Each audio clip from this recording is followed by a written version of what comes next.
A die has two faces, each with number 1, three faces, each with number 2, and one faces with number 3. If die is rolled once, determine P2, P1 or 3 or P not 3. So let's see how we will solve this problem. तो सबसे पहले मैं एक बार question को explain कर देता हूँ आपके लिए।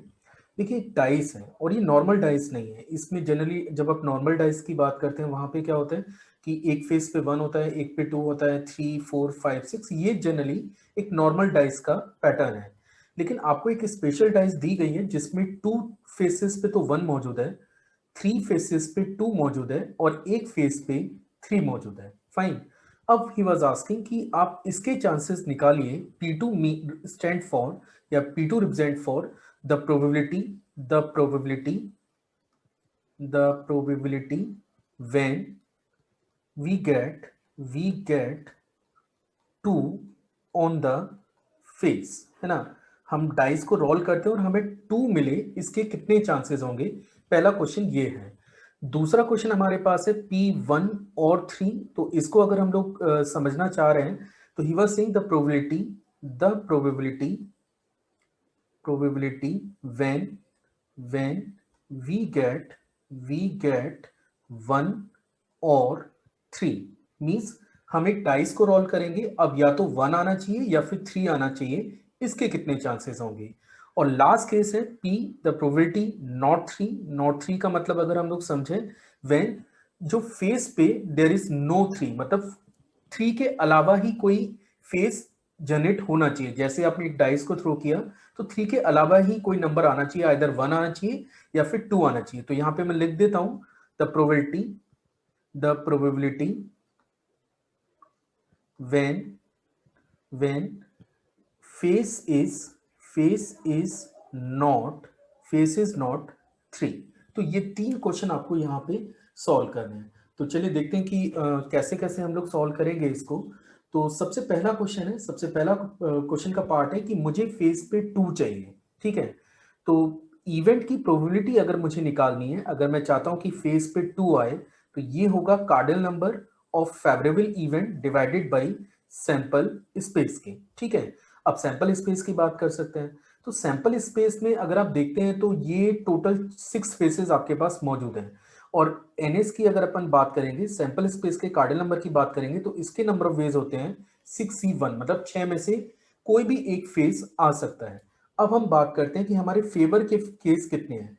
क्योंकि हमारे पास 3 फेसेस पे 2 मौजूद है, 3 फेसेस पे 2 मौजूद है, तो इन 3 में से कोई भी अगर फेस आ जाता है या कोई भी आउटकम आपको नजर आता है तो आपको 2 ही नजर आएगा। और उस केस में हमारा फेवरेबल इवेंट बनता है 3C1 के। So nothing you have to do, ये डाटा को आप यहाँ पे फीड करिए, that is 3C1 divided by 6C1 and that you will get 1/2 के।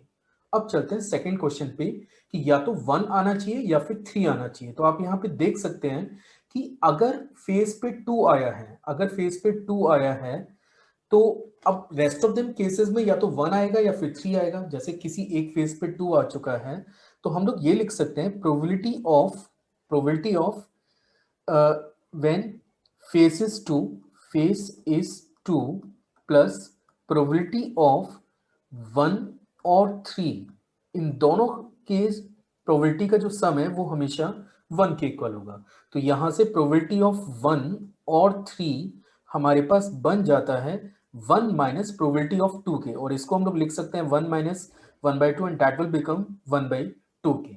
तो सेकंड क्वेश्चन भी इजीली सॉल्व हो गया। अब हम चलते हैं थर्ड पार्ट पे, the probability when face is not 3, कि फेस पे 3 नहीं आना चाहिए। ठीक है, तो इसको हम लोग लिख सकते हैं द प्रोबेबिलिटी ऑफ